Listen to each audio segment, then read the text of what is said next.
Hello, hello, hello, ladies and gentlemen, and welcome back to Mask, a new generation on CharismaToAC. Welcome to this particular show where we're playing the Halcyon City Defenders. This is a game about playing teenage superheroes doing teenage superhero stuff. It's a game about self-identification and image. It's about what people think of you and what you think of yourself. So, I'm joined today by everyone. Hello. Hello. Hello. Meep meep.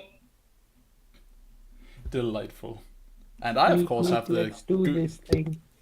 Indeed, we shall do this thing. When last we played... Oh, also, hi, I'm Daniel, in case this is your first time on the channel, in which case, what are you doing here? Go to the earlier videos and, catch up with this. DLV. I'm not plugging it. And if you heard me say that, if you heard me say, go and do things, and you're like, no, fuck you, you're not the boss of me, I'm not gonna do what you said, good on you, you'll fit right into this particular show, but still go watch the other episodes. No. So, Even better, go watch some of all the other shows as well. yes, definitely. Go watch all the shows on CharismaToAC. Because we're awesome. Precisely. For that reason. So, we're playing Master New Generation. Next time, I was about to say, but I mean last time. Some stuff happened for you guys and your young up-and-coming superheroes. And, why don't we have one of you tell us what happened last time? And then we'll get into who you are and what's going to happen this time. So, let's see. Eeny, meeny, miny, Thalmud. Eeny, meeny, Thalmud. All right. That didn't sound very random.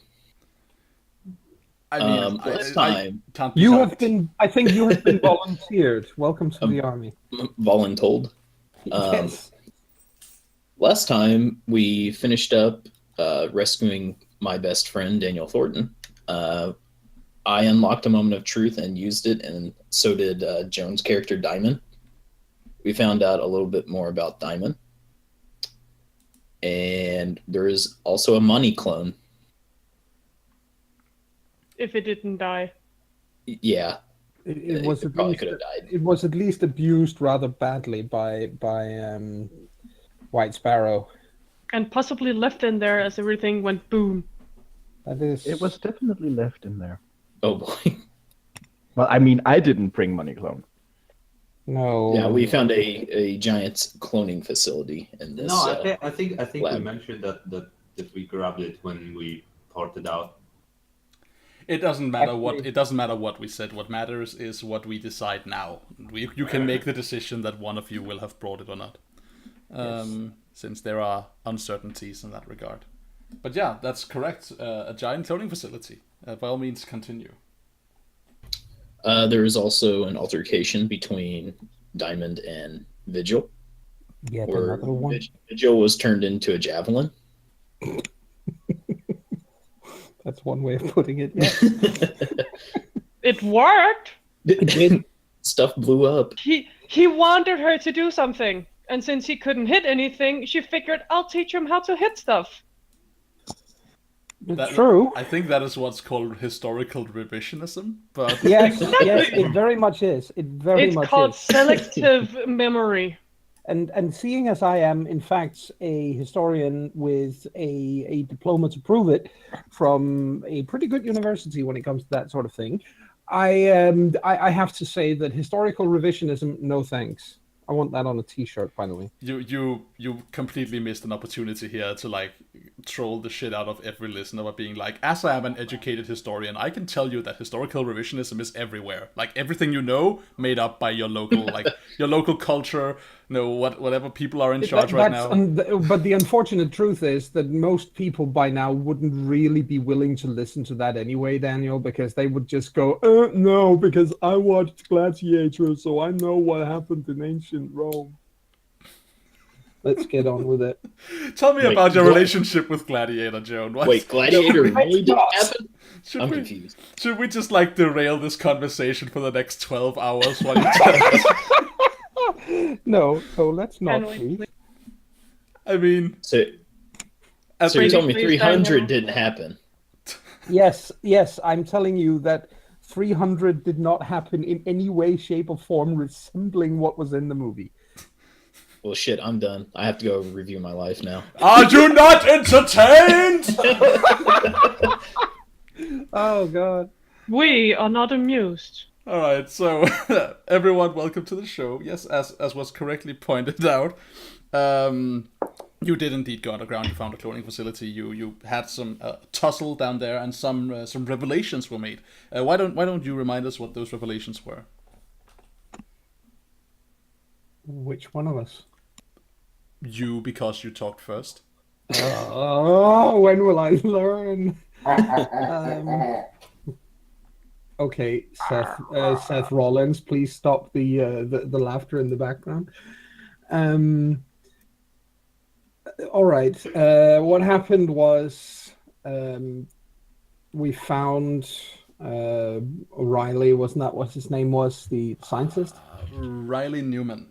Riley Newman. That was the one. Yeah, Riley Newman, who was one of the scientists who had helped create Diamond way back when, and back in Area 52, and he was in the same room as Daniel Thornton. So we kind of had to, well, Diamond used her moment of truth at that moment and kind of went, I won't say through, but over and through Mr. Thornton, because she knocked him to the ground and continued onwards and pinned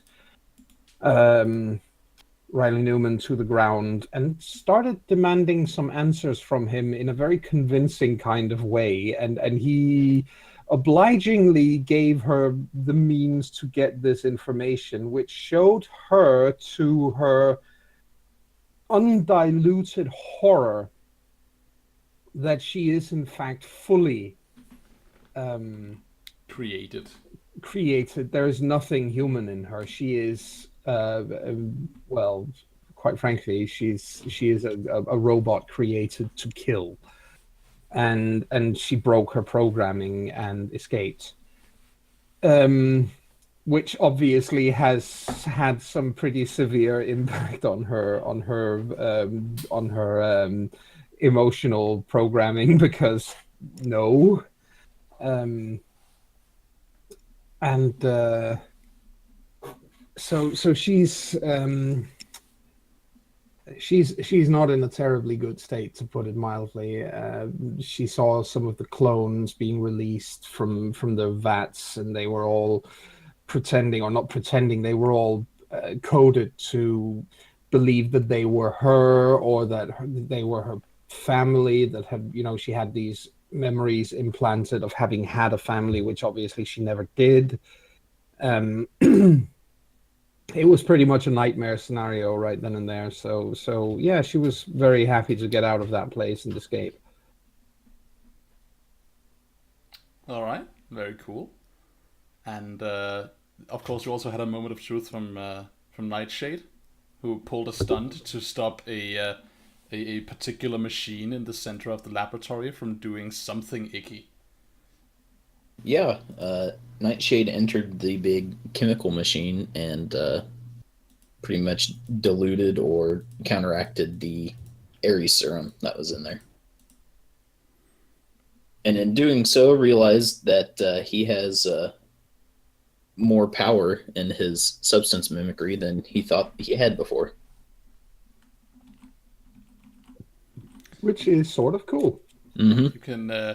You can like have discovered that you cannot just assimilate toxins. You can kind of like try and like copy material you are in contact with. Yep. Indeed, so that's great. And you didn't die. Everything that's is a plus side too.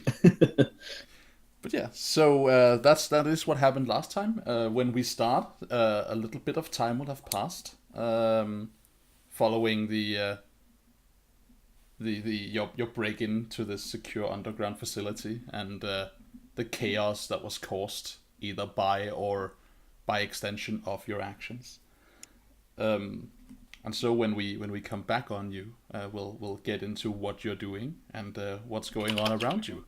But before we do that, let's talk about your characters. So we have a gallery of young teenage supers here, and let's get to know them again briefly for the benefit of us all and for the benefit of the audience. So starting at the top, as we do, why don't we have you, Diamond, tell us a little bit about yourself? Well, yeah, Diamond is using the playbook called Bull. She has a freak of 1, which went up last time, not surprisingly. She has a danger of 3, and that's locked, so that can't be modified up or down anymore. She has a savior of -2, which, quite frankly, also by now kind of makes sense because she did use a teammate as a projectile weapon through a robot, an unarmored teammate. And she's got a superior of 1 and a mundane of 0. And currently she's got the condition guilty. And she's got Bull's Heart. She's got her love is a friendship relationship with Starlight, and her rival is an enabler relationship with Vigil. All right, very good, very good. So the next one up is Finn, aka Vigil. Tell us a little bit about yourself. It's me, it's Finn. Oh my. So, Finn is a legacy playbook, a energy weaponry wielding Arthurian pseudo knight, that stuff. Yeah, he's all about that.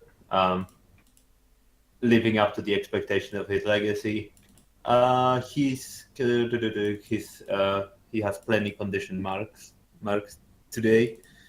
He has angry, guilty, insecure, and hopeless marked, and his labels are Freak 0, Danger 0, Savior locked up 2, Superior 0, and Mundane 2. All right, excellent. Nightshade, tell us about yourself. Nightshade is the Janus. Means I have to juggle my responsibilities in the real world and the superhero world. Currently, my labels are at Freak 0, Danger 0, Savior 3, which is now locked after my moment of truth, Superior 2, and Mundane 0. And I currently have the Afraid condition checked. All right. You also have, by virtue of buying a move from the Beacon playbook, you have a couple of trigger statements, a couple of goals for you to chase after. Yeah, my drives from the Beacon playbook are make out with a teammate, tell someone your true feelings for them, kiss someone dangerous, and punch someone you probably shouldn't. Solid. Starlight, why don't you tell us about yourself? Oh, right, me. I play the Nova, and her current labels are Freak of 2, Danger of 2, Savior of 0, Superior of 0, and Mundane of -1.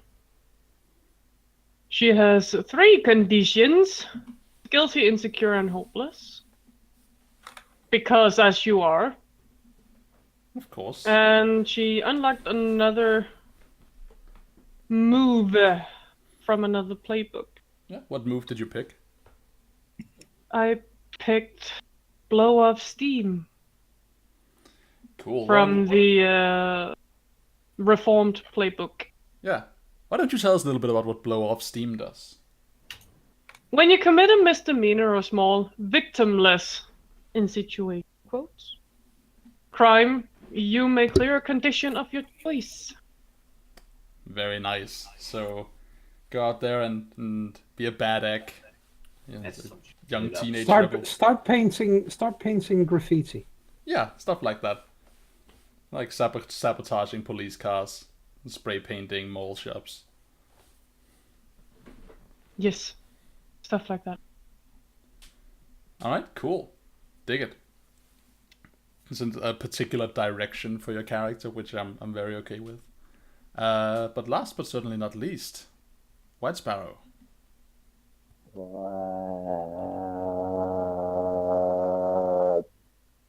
Yes, hello, are you okay? Hi, I'm White Sparrow. Ew. It's from the Things got enormously creepy there for a second. Raven might be having too much influence on it. The slow wind up. Hi, I'm Raven. Blech. Hi everyone, White I'm your Sparrow. teammate, Black Raven. I'm here to eat your soul. Yeah, and that's basically White Sparrow. All right. Okay then. Okay, let's not move on without addressing anything else. Except let's not do that, and instead let's have a look at what White Sparrow actually is. So tell us about your character. Yeah, sorry, my internet just zoomed in to 700%. What? Okay, curious. He's really Sorry. dodging showing us his character sheet today for some reason. It's because my push to talk button is the Alt-GR button, so if I use my mouse wheel at the same time, it decides that it should zoom instead. Oh. Alright, so White Sparrow is the doomed playper. She has a freak of -1, which I find annoying because it makes it difficult to unleash her powers. Danger of -2, a savior is +2 rather than +3 as it usually is. Superior of +2, and a mundane of +2. And she is currently marked afraid, angry, and guilty conditions. Very good, very good. And yeah, of course, as I have as to always, say this, by the way. Right now, this group is fucking neurotic. Yes. That is, No, we're fine. So yeah, as Joan correctly points out, you are not in a particularly good place. A lot of you have some conditions going on right now, and as your labels, some of you are pretty extreme. But that's okay, because this is what the game's about, right? We want to know what we think of each other, and what we think of ourselves. So yeah, just to give a quick run through for everyone in case you were actually like catching up with the game. So having the danger freak, savior, superior, mundane. For all of you is like, of course, it's about how you see yourself. So having a high danger, while like can like all of them have positives and negatives that you can infer from them, right? Like having a high danger means that you're like a badass. It means that you can like, you know how to defend yourself, you know how to swing and how to hit, you know like how to go out there and how to be like self-assertive and so on. But at the same time, it's also like you're a fucking dangerous like to be around, and you're danger to people, and maybe people should avoid you. Being freak means that you stand out, you're something special, you're someone who's like, you're yourself, you're not like a part of anyone else, you're not defined by what others think of you. At the same time, it's also that you're like isolated and weird and different and should feel bad for that. Savior, you're great, you're helpful, you're like self-sacrificing, you're also overbearing, like an overbearing, annoying martyr. Superior, you might be like really smart, like really clever, like well prepared. You're probably also like really arrogant. Like there's like the flip side of that is like maybe you're also arrogant. Maybe you have a tendency of like making less of others. And the mundane, of course, being that you have an easy time of like empathizing with people. You're good at like relating to human issues, mundanities that makes life. But on the flip side, it's also very like it makes it easier for you to like have your emotions get the better of you, right? Like you have an easier time empathizing with people who might not want the best for you. And it's a weird like juxtaposition to your superheroic lifestyle. So yeah, all of these self images, all these labels, that informs us how we see ourselves, can be both like good and reinforcing things about ourselves as well as bad things. And it's just a matter of like, where is our mood at as characters? Like, what is the world telling us we are, and what do we go on to believe about ourselves? So yeah, masks. So as we said when last we played, you successfully shut down the operation in the basement of the Verisign company. you grabbed you grabbed or did not grab the clone of Monica LeFay. I will put it to you now. Did one of you grab the clone and bring it out? No, I did. Yeah, I did if nobody else did. All right. So the clone was brought out. And yeah, you probably saved the day. It's unknown to you what the exact plan was, like what exactly was going on. But there is a not entirely unfair assumption that something bad was going on. So, good on you. And since then, went topside. We accept you got out of trouble. It probably wasn't easy, right? Like there was definitely the cavalry had been called in upon your trying to leave, but you got out. And now some time has passed since then. And the question then becomes, now what? So let's start by addressing a couple of characters who have some moves that trigger when time passes. Finn. Mm-hmm. As a legacy, we need plus? to ask you some questions. And the question I want to ask you is, have you been upholding the traditions of your legacy? And this is a good time to remind us what those traditions are. Protecting the world against the interdimensional horrors. All right. Have you been protecting the world against interdimensional horrors? There was that shadow beast. Are you fishing now? Is that is that what that upwards inflection was? Maybe. That sound that makes it sound like you're backing away slowly? Is that okay? So He did. I'll come to his rescue here, if I may. He did also take part in the building where we first came across Daniel Thornton, because while we were in there, Starlight lost control and created this great big otherworldly whirlwind and of doom, gloom, and utter destruction, and he was there and helped do it. And I suppose that could rightly be said to be interdimensional. yeah, I would argue that, except that in even if we were to go there, right, and say that's the case, in that case, Vigil actually ran off and chased the bad guy and did not help stop Starlight. Ah, that's true. He did. So yeah, I think the answer to this is a no.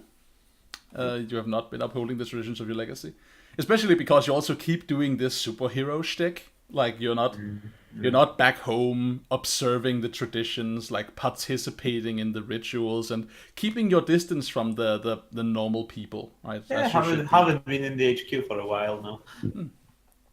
Have you maintained the image of your legacy? The normal people. Yes, I'm mingling with. You are the Muggles, all of you. Yeah, I think I actually at some point used the word common folk. Yeah, it was at the party at the art museum. All right. So next question: have you maintained the image of your legacy? Are you in walking around and the way you act? Are you an Arthurian knight of the Vigil? Pledged to stand proud vigil over the oncoming hordes of darkness? Or are you, in fact, a teenager with trouble? Maintain the image, but to the public or to the team? Have you maintained the image of your legacy? Like, in the way you act and behave and are? Well, he became much more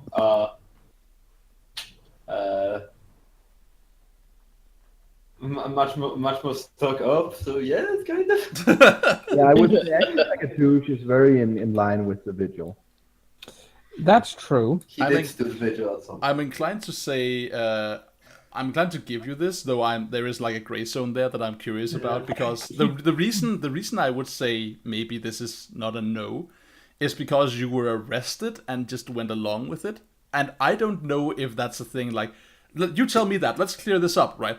If a cop slapped cuffs on one of the members of your order, would they break them and go home and be like, diplomatic immunity, fuckface? Or would they be like, no, I depends must... for what. If if they were like that for messing up the shit after fighting a, dimensional horror like we did with the thing, then if they follow along, then would be yes. But Finn technically kidnapped somebody that he broke the law, so he, that's.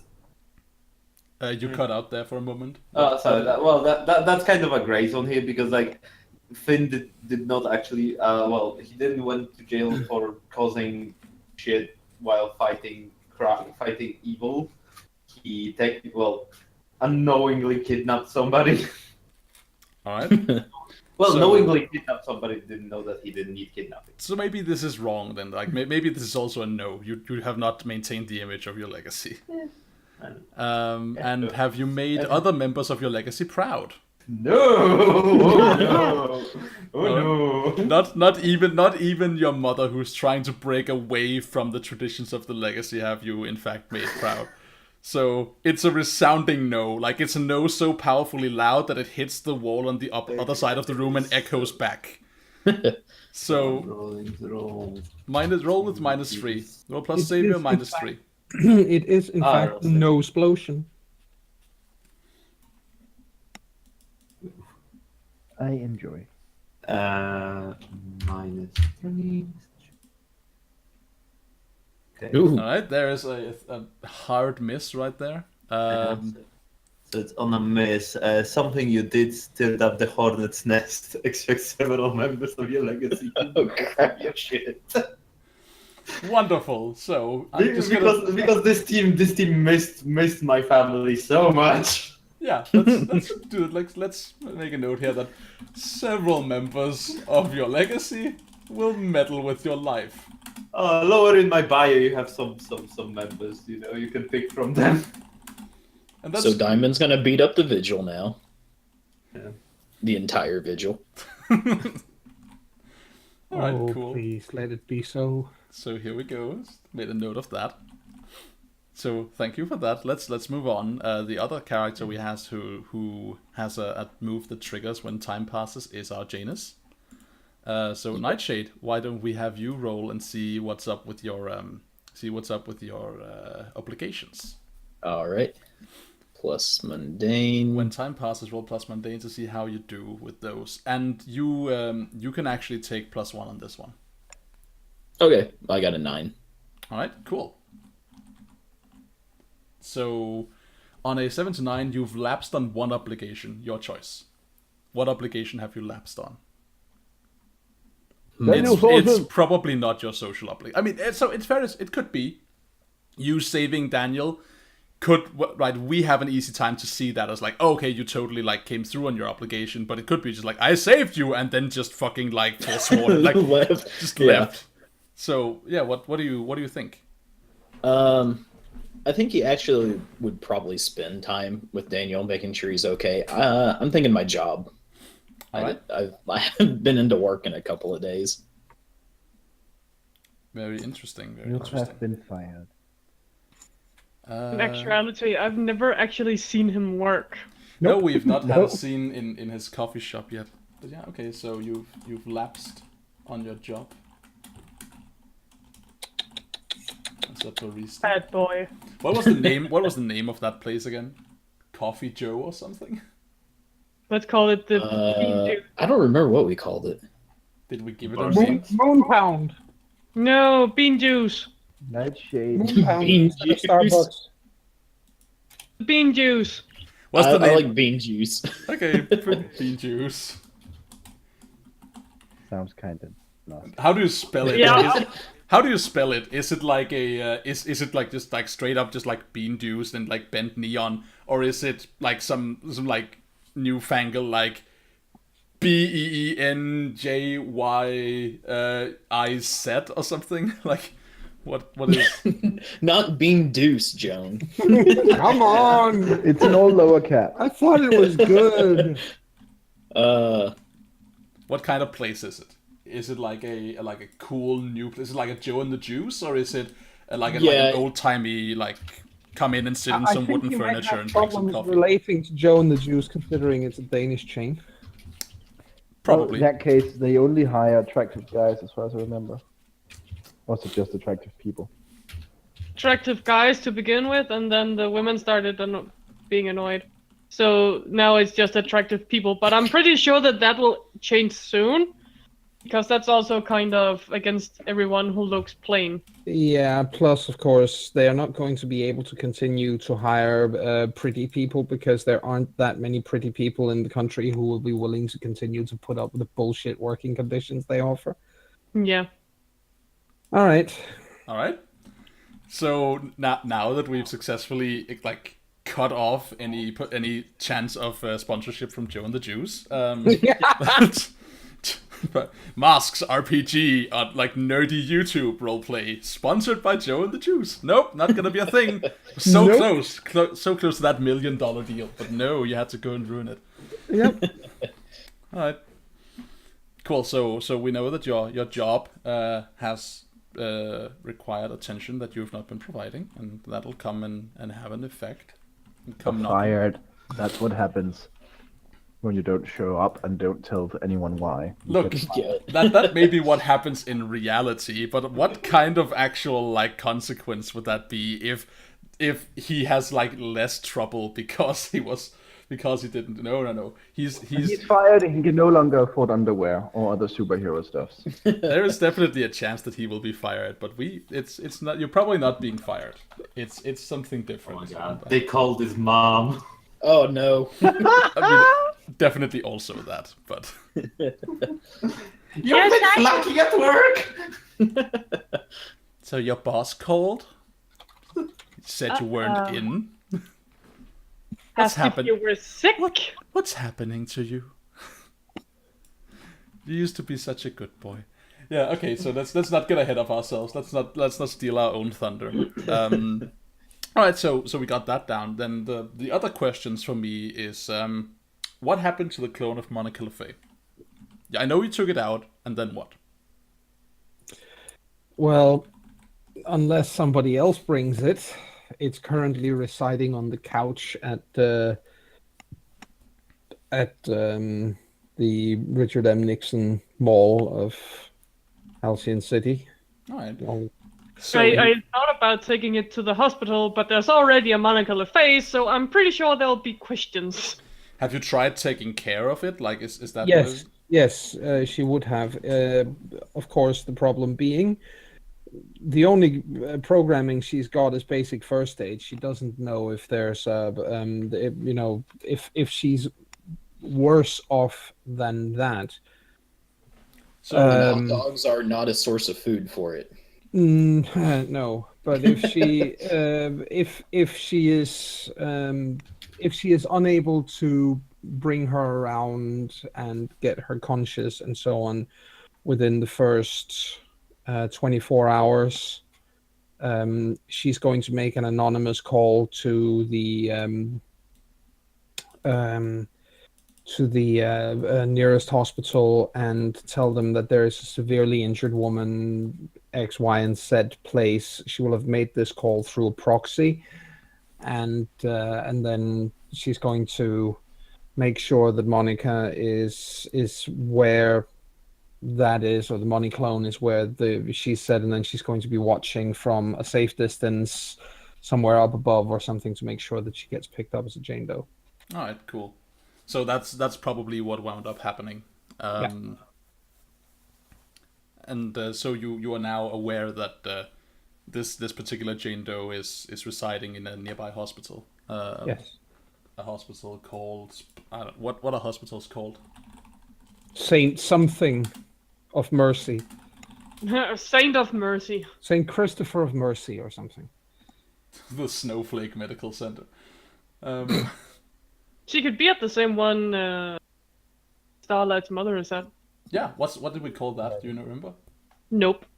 This is why we take notes, but I fail to do so at opportune moments. Well, we never really named that one. All right, we'll just call it Mercy Hospital. right. Mercy Hospital it is. That's an Angela actual Ziegler's hospital Hospital of in the US. Mercy. What'd you say? That was on top of each other. I said that's an actual hospital in the U.S. Right? I know. Now it's an actual hospital in Halcyon. It's also the hospital from Left 4 Dead. No. Mercy Good Hospital point. has both Starlight's mom And Money Clone. and Money Clone. Sweet. Okay, so far so good. So like, this, not that this really matters, but I'm guessing like the reason I want to know is because I want to know like what Diamond did. Like, did you just like wrap her in a blanket or something, or like is she wearing your clothes? Like what's the situation? You're a girl of modest means, right? Yes, exactly. And the only clothes that she owns are, basically her the combat trousers that she's wearing, camo trousers, and a couple of white tank tops. That's some combat boots. That's pretty much all she owns. So she's she would have wrapped her in a blanket, and if she can find some clothes that fit in a sort of a what's it called, a recycling dumpster somewhere, then she would have put those on her first for modesty's sake. But other than that, no, she would have Like you just found like a charity drive container and punched a hole in it. Like, pretty much. Yep. All right, cool. So good. Just so we're clear on that. Fine. So yeah, that happened. For the rest of you, time has passed, which like you don't have any moves to make for this, but yeah, like if you have any comments to your general like time passing, then feel free to like bring it up. But like in a general sense, it's basically like everything as usual, which is the classic like juxtaposition of your life versus the life of your superhero alter egos, right? Like you go out there, you do weird and important stuff, but the world will not understand if you do not show up to school or show up to work, right? So it's probably have you just been like same as always, or has someone changed up something drastic? I think Sparrow has. What have you changed? Well, first off, I think she disappeared for like 3 to 4 days afterwards. All right. After which she returned, but was very distant. Where did you go? I don't think she stayed anywhere in particular. I think she stayed on the move, just kind of probably in bird form. All right. And you have like been completely out of contact with everyone? Yes. All right. And what happened when you came home? Well, I assume her parents were mightily worried. I can imagine so. I'm also imagining that you're grounded until you turn 22. Yes, I'm also imagining that her parents are well aware that that won't actually affect anything. Yeah, I think that's what it is, right? Like I think that's definitely what you are. Like they have, if you like went up and vanished, they've definitely like leveled sanctions against you. Like they're putting their foot down as parents. Now they might be well aware that you can circumvent that, but they have to believe you won't, right? Yes. She's been very quiet. All right. So I think for the most part she just kind of nodded and went to her room. yeah, makes sense to me. So when we joined you, I think the first page we see is of an alarm clock like ticking over, starting as like ringing, and the hand of Sparrow like reaching out and turning it off. It's a red hand. Oh, I guess it won't be if she's in her normal shape. correct, but up to you. Do you wake up in like your weird smoky red arm form? I think she does because her superhero form is her basic form. Okay, cool. So yeah, that's like a little tone shift in the image, right? Like it's a completely normal teenagers looking room with an alarm clock, like Mickey Mouse alarm clock or whatever, like ringing, and then it's just like monstrous smoky red arm comes down and it's just like bam and turns it off. Yeah, you wake Probably up. not so much bam as, kind of like, I imagine actually we see Sparrow lying in bed already awake. Is this like another day, like just like another in a life of recent monotony? I think so, yeah. All right. So this this is probably like we see like a series of like montage clips of you getting out of bed, looking in the mirror, getting your clothes on, and so on. And all of this is of course like set to the tone of Mr. Blue Sky from Electric Light Orchestra, right? She's like moving through the routine acts of getting up in the morning. Playing the girl from Ipanema in the background. I think it might actually just, be a 7-image shot of just, Monday, Tuesday, and so on, just with her, repeating the same motion. That makes sense to me. So on this particular day, it's a Wednesday. It's another school day. What? It's not a Wednesday? Yeah, it's a Wednesday. It's another school day. Oh, I thought you said it's not a school day. I do clumsy contractions, so I probably did. But yeah, so you get up, you walk downstairs. Your parents they've probably gotten a bit better about it, right? Like they're not like meeting you with stern and dismissive gazes yet like anymore. They've like started warming a bit more up to you, right? You're still grounded and like they're still the big bosses of the house, but your attitude probably has them a bit worried. Yeah, I imagine so. So yeah, you come down, breakfast is on the table. Your father is reading the newspaper in 2017. I mean, he's probably an old-fashioned guy. My parents do. Your parents are also quite old. True. Yeah, and we see like the headline on the headline on the newspaper is like still no police report, still no further breaks in the case of whatever went down at Verisign. And there's like an image of like a spokesperson from Graves Corps like talking to like a press conference, making like dismissive gestures and being like, no, nothing happens, it's well under control, right? Like doing the whole Han Solo thing, right? We had a leak, everything is under control. Actually, it's largely dangerous. Like that spiel, basically like caught on the newspaper. It's spin. Yes, precisely.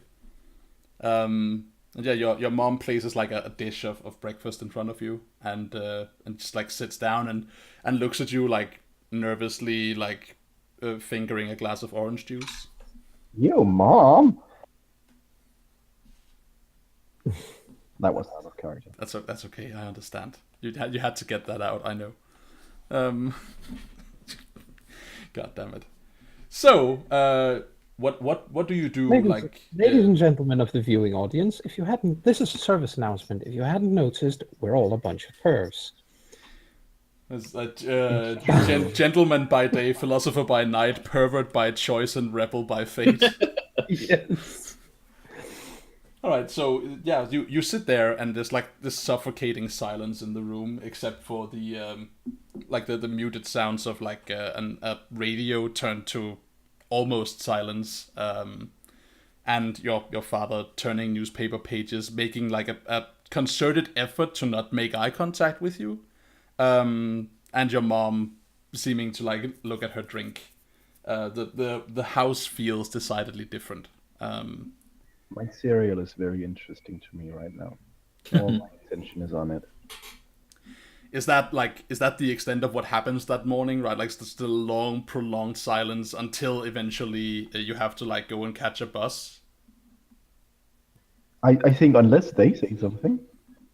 I think that's actually the thing that happens, right? Like that your mom starts to say something just as you have to go. I have to go, Mom. I School day.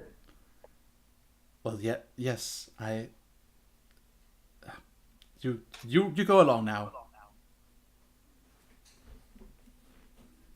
See you later.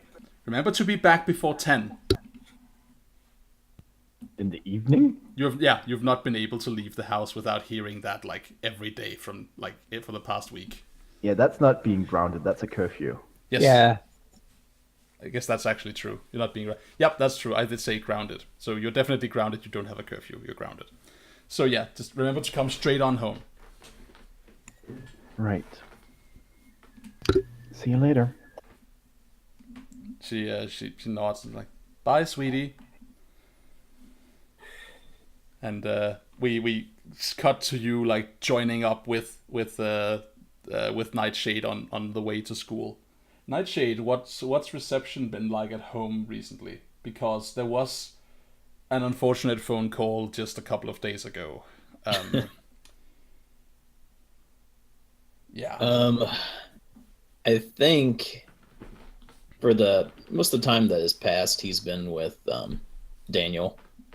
I want to say like Daniel was probably at Mercy Hospital for a couple of days just to get checked over, make sure everything was good before he went home. And so Nightshade's been with him, and as White Sparrow gets on the bus, he's sitting with Daniel. I think so. You tell me, are you sitting with Daniel over the recent couple of days? Once he got home and you could like talk to him, though you haven't like had any like downright fights with him. He does seem to. You get the sense that he blames you in a certain way. So are you like taking that like on yourself and being like, you know what? Sure, yeah, I've definitely not been the friend I should have been, and consequently, you have been able to move closer, or like, don't you take that like, is this a like, no, this is not my fault, right, that this happened, and so are you a little bit more separate now than you would initially be? I think Nightshade, just based on his personality, would take the blame, saying like, yeah, I've been a shitty friend, and you have a right to be mad at me, but I'm going to make it up to you. All right, so you're definitely sitting next to each other then. There is also that like vague silence, right, of him like looking out the window and you looking, I don't know, at him or at your hands or something. Yeah. Damn it, get it over with. But yeah, it's not like, it's definitely getting better. It's just like moving through something. But yeah, I guess you're sitting on a bus when Sparrow like enters and like starts walking down the aisles of high schoolers, drowning the bus in a susurration of gossip. I think Nightshade looks up and sees White Sparrow and just gives her like a slight smile, saying like, yeah, it sucks, I've been there before, being grounded. And then turns back to Daniel. Sparrow, reacts and what? Yes, of course, and nods at him, and then I suppose she goes to sit at the very, very back of the bus if possible.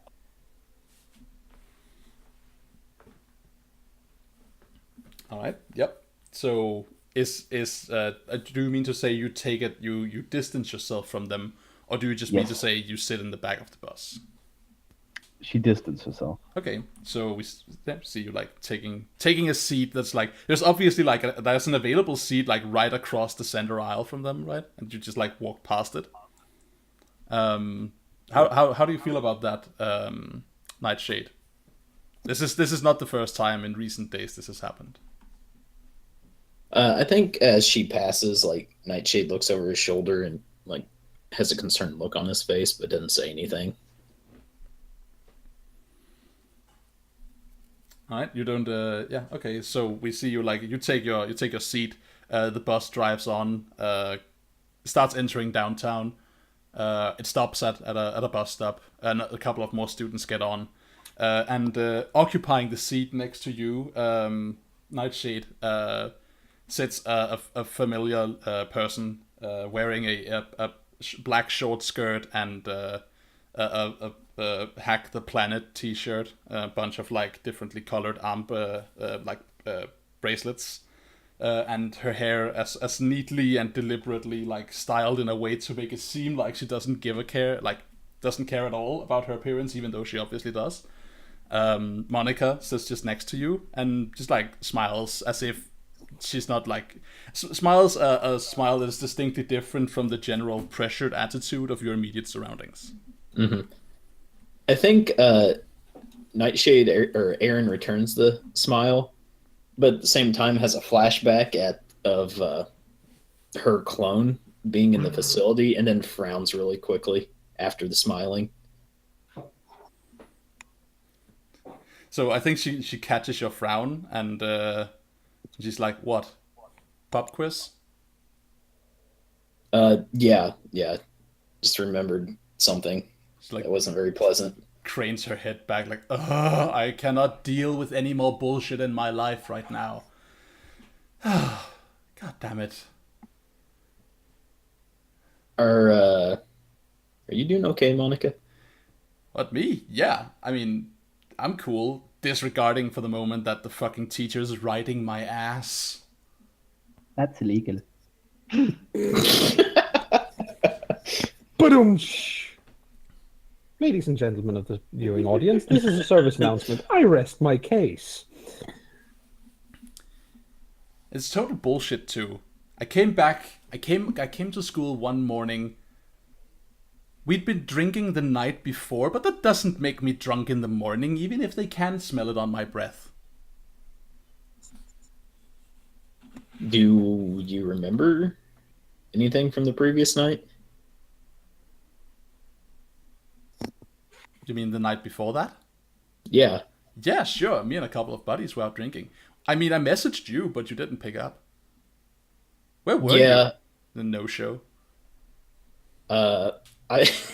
He kind of like glances over at Daniel. Is like, I was hanging out with Daniel, obviously talking about he was saving him.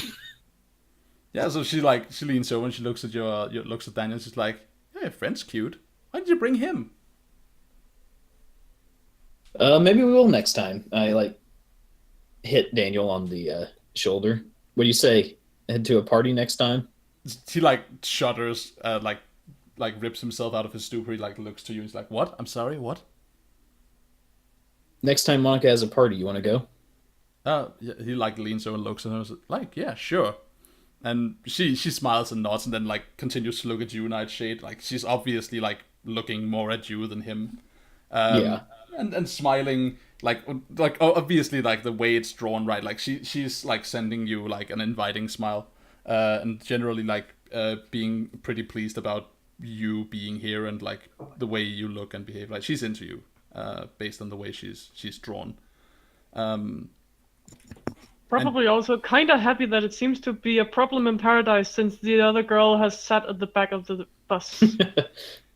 Actually, I don't think that there's like that sensation there, because you were making, at least as far as she's concerned, right, she was making friends. So the fact that you're sitting in the back of the bus is probably cause for concern for her. But it's not like we see it, so I'm just gonna make a note that that's a thing. Thanks for bringing it up. So, we see like the bus stop and like come to a halt. It's a bit like there's a bit of time before the bell rings. Students are filing into the school, like walking across high school grounds. The lot of you, the group of you, kind of meet up in the same space, even if you don't intend to stay there. It's like a like just all of you coming together.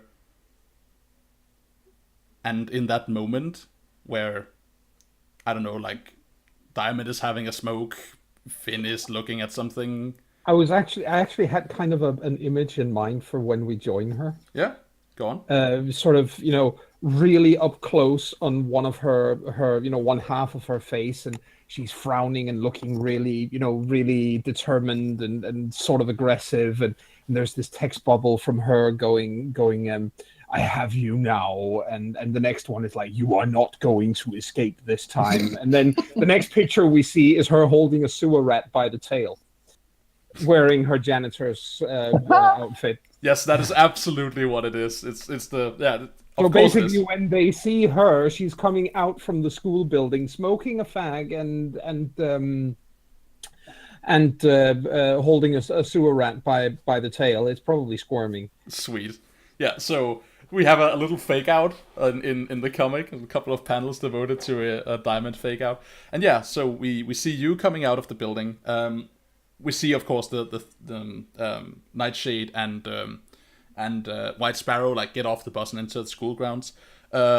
Starlight, where are you in this image of the lot of you kind of like meeting in the same space on the high school grounds before you go about doing whatever you do before the bell rings? Where do we see you? What are you doing? She is saying goodbye to her father and then getting ready to cut class. Sweet. Oh my. Preparing to play hooky. Basically, she is waving at her daddy with a hi, daddy, have a nice day. And the second he's out of sight, she will leave the school. All right, cool. So the place we see you meet up is like in an area like near the school entrance, like the entrance to the school grounds. You probably like fished the rat out of like some like nearby shed or something. So you're like coming around that area. Finn, where like you're in that same area. What are you doing? What do we see you doing?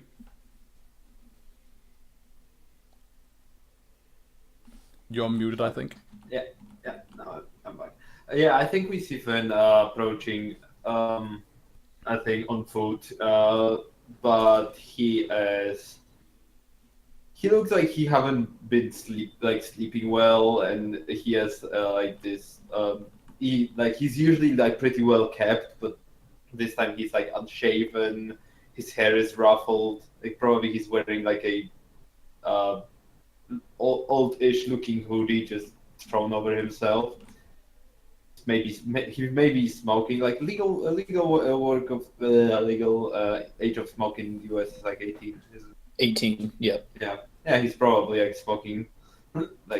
He's like never been seen doing that before, and he just like slowly just walks towards the rest of the people. All right. And yeah, the other two, of course, get off the bus, and like you all rally in the same place, and there's like an top down shot of the lot of you, like your paths converging, and then a like a normal perspective shot of everyone. Some of you, we see your faces, some of you are in the back, like in the foreground, and we just like see over your shoulders. What's the sensation like when all of you meet like in your civilian garb in this moment? Is there like a sensation of like everything is okay in the group, or is this like a look at each other and then being like, no, fuck you guys, and like just like walking past each other? What's the vibe? I imagine it's pretty tense because I think we all just kind of did our own thing over the past 4 days or so. Yeah, I think that's probably true. I know at least in Diamond's case, she's not in a very conversational sort of state of mind. Same for Sparrow. I think she politely nods at each of them.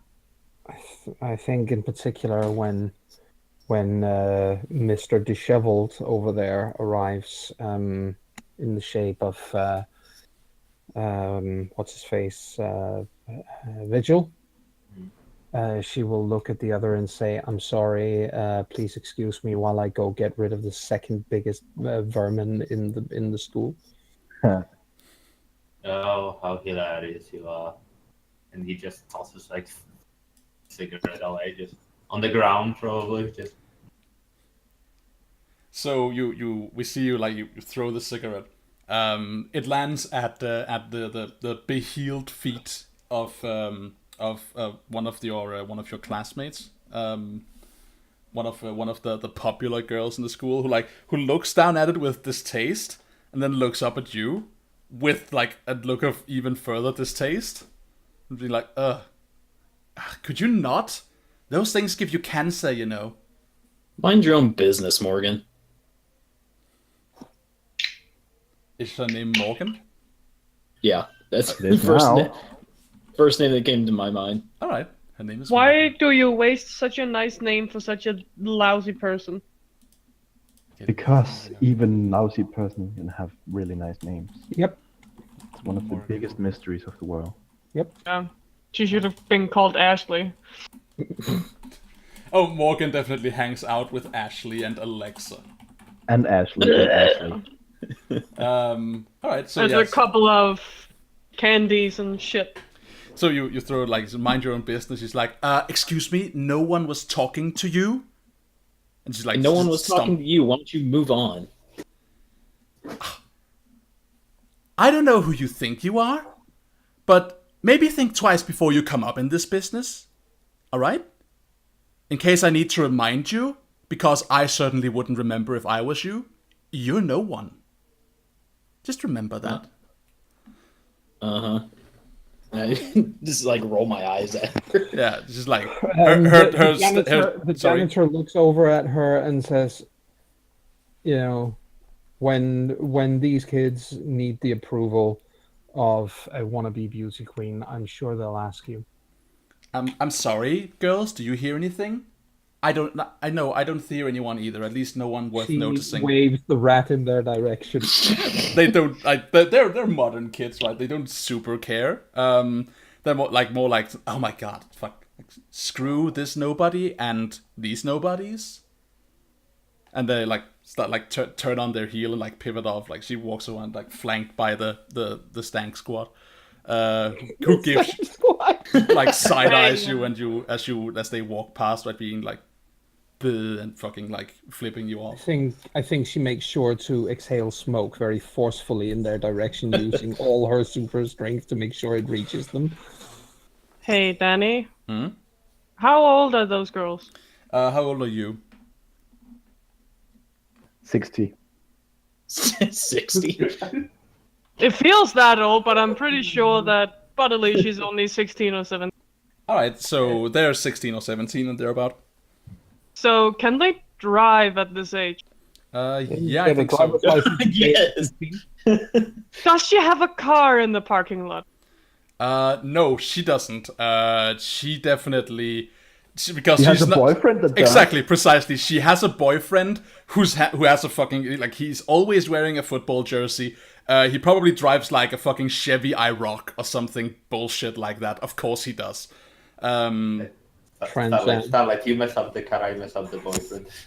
Starlight looks from her, and then her eyes goes over the parking lot. She sees his car and notes its position. All right. The others can see the direction she's looking in, but it's kind of hard to tell what she's thinking. So are we all just gonna stand here like a bunch of tense losers? Monica says, like just like peering into the circle of tension from like just on the outskirts of it. Hey, Monica, Hi. do you What's have up? spray paint? She looks at you quizzically. She's like, She's still looking at the car. let's pretend for a moment that I do. Then can we Why? pretend that you would put it on the roof for me till later? We might be able to pretend something like that. And could it be pink? She's like, excuse me for a moment, and she turns around, and you can hear like the zipper of her bag, and she's like, we can pretend it's pink. Perfect. I think I like Monica. And then Magic is a great thing, isn't it? and then I will pretend to walk up and get it later. Alright, I so- think, Nightshade gives Starlight like a very shocked look as she has Starlight- this exchange. She's not even looking at him. She's still looking at the Yeah. car now with the gears turning. So is your intention here obvious? It's starting to be. She's asking for spray paint and she's looking at a car. All right. So does anyone react to this with anything other than like, okay, that happened, and then like not reacting, or does someone like address this? Does this matter to anyone?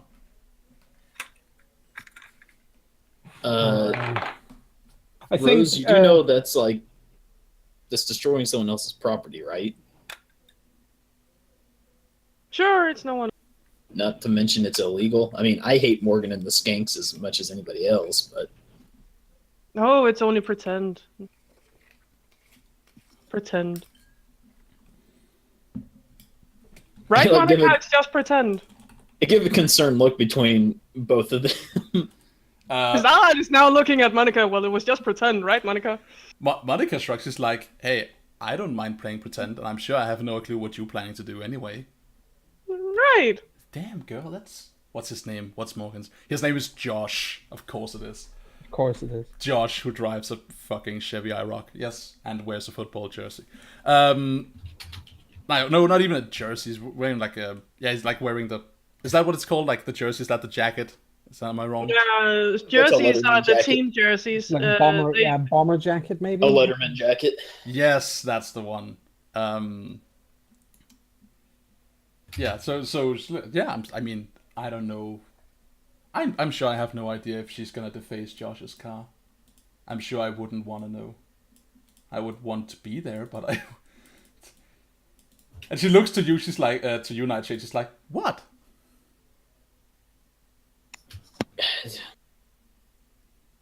Josh isn't that bad of a guy. She like crooks her head sideways, she's like, yes, he is. Starlight is looking at Nightshade in disbelief. Well, Nightshade, part of his thing is he used to be on the football team, but when he got superpowers, he quit. Josh, so- Josh is an arrogant idiot meathead.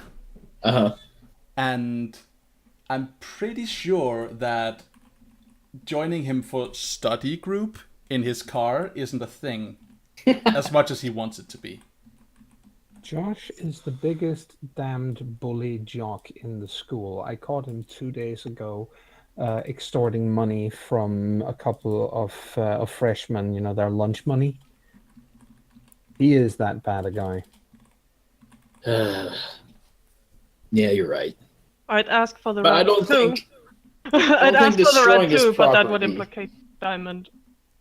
It's not destroying his property. It will drive just as well while being spray painted with little pink bow ties and hearts and lovey-dovey messages and so on as it would otherwise. She looks. She Starlight looks thoughtful. Then I won't bring. The trick, of course, is why his car? He's not the douchebag here. Well, he is a douchebag, but he's not the douchebag who just spoke to you.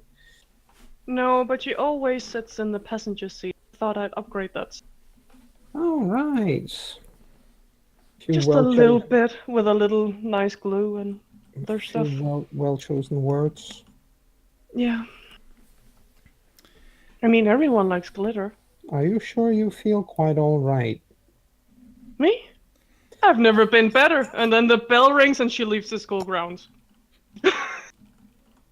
I think at this point, Diamond does frown, and she looks at the others from the group, shakes her head despondently, throws her cigarette butt away, lights up a new one, and walks. I think as you start to take off, like Nightshade grabs your shoulder. Who's? Diamonds. All right. Says, like, kind of whispered, and says, after school. Yeah, I think we should all meet. Sure, whatever. Same spot. Sure. Okay. And he like gives you a pat and turns to the others and says, "Same spot after school as always." I don't know if it was quite clear, but I imagined Sparrow just, nodded and kept walking, so she wouldn't be there. Okay. And just shrugs. Yeah. Mm. Monica He- follows you into the school grounds as all of you start walking. She turns to you, Nightshade. She's like, "Why do you know the janitor?" Shit. We used to date. I don't get me wrong, she seems cool as fuck, but just curious. Quickly, make up a lie. We used to be friends. She used to play on the football team. So Yeah. she looks to you quizzically for a moment. She's like, used to be. Well, I guess she still is, but other than seeing her here, I don't see her that much. She shrugs. Like, oh well. It's a shame. Seems like cool company. She is. Yeah. Kind of a hothead at times, though. And as you say, like hothead, you're walking up and like crossing into and through the doorway into school, and as you like walk into the throngs of students and sort of like crisscrossing in separate directions, and through the crowd, I'm actually curious.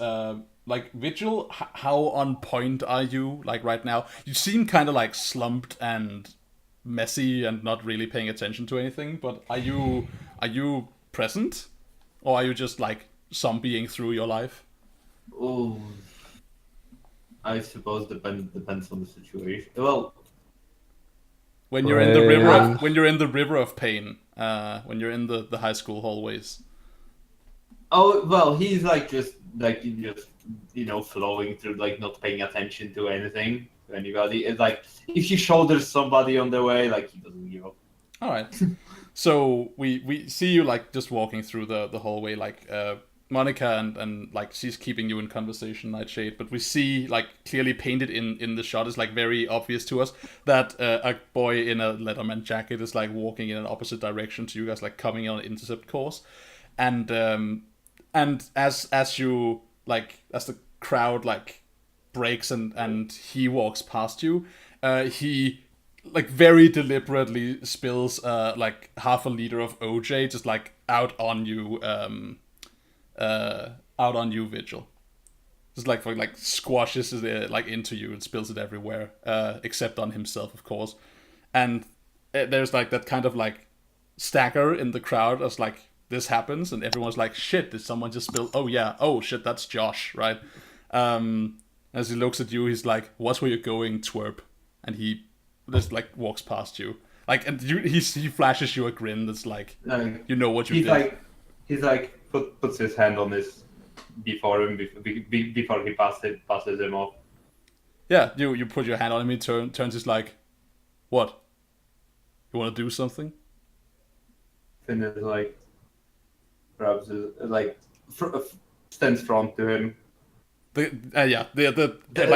People surrounding you are noticing right now, right? But he's not yet looking at him. No, that's right. But like everyone noticed when Josh walked into you, and now that you're stopping, like that he's not just moving past. He's like, yeah, we want to do something. Like a circle of students are like looking. Yeah. They're like, what? He's like rubs his eyes. Is someone gonna die? takes like inhales through his nose and looks up well. I think Finn is fairly tall, so he just like looks like eye to eye. Yeah, probably same height as him. It's like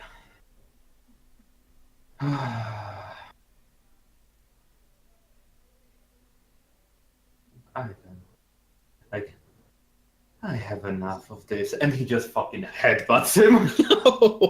Just straight up, boom. Are you following through? Hmm? Are you following through? No. He much like he puts. I would say he puts enough strength into this to knock him to the ground, but not for it to be like, injuring. All right. So, what? How cool how experienced of a street fighter is Finn? Well, like, Finn was training to fight like in multiple ways of combat, like since he was like 3. So you know take that it for you will. You know that you don't aim for the head, like the forehead when you headbutt. So you aim for the bridge of the nose. Yeah. Ow. All right, sure. So yeah, there's like a it's a shot of like a narrow shot of the hallway in its entirety, and just like this like fucking swerve and then crack as you fucking like just beat your forehead into this guy's nose. He falls over on the floor. The crowd like squirms back for a moment, like to give space to him as he falls.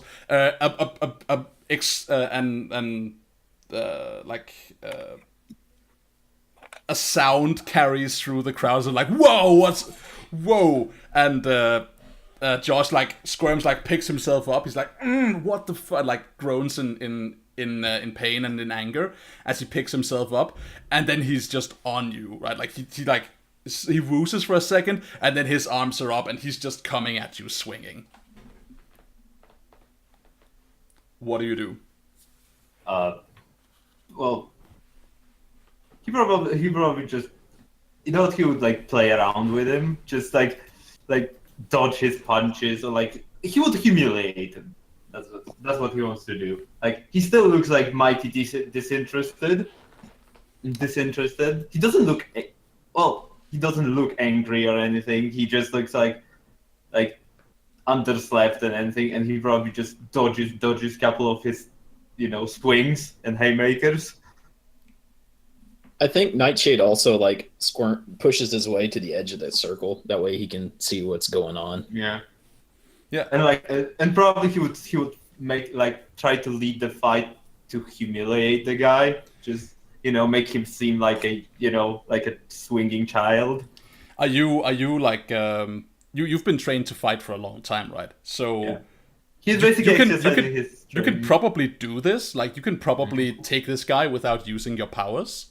But if you do so, it's like very obvious that you are like you're in a spot where you're like either you have to like reveal that you're like super like karate, or you have to or you have to like risk using your powers to like keep up with him, but seeming to like just not get hit, right?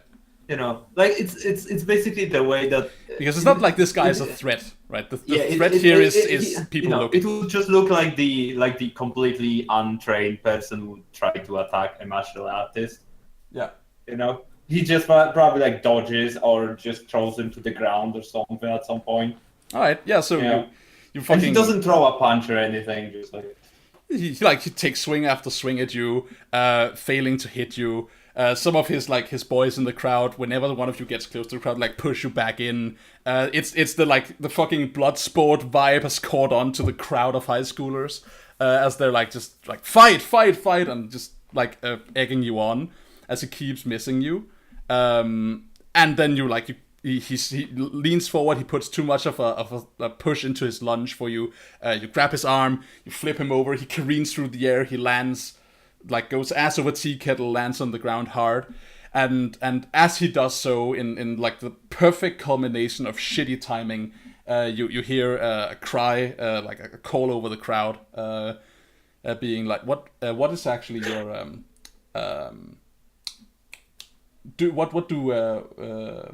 what last name are you signed up to the school with?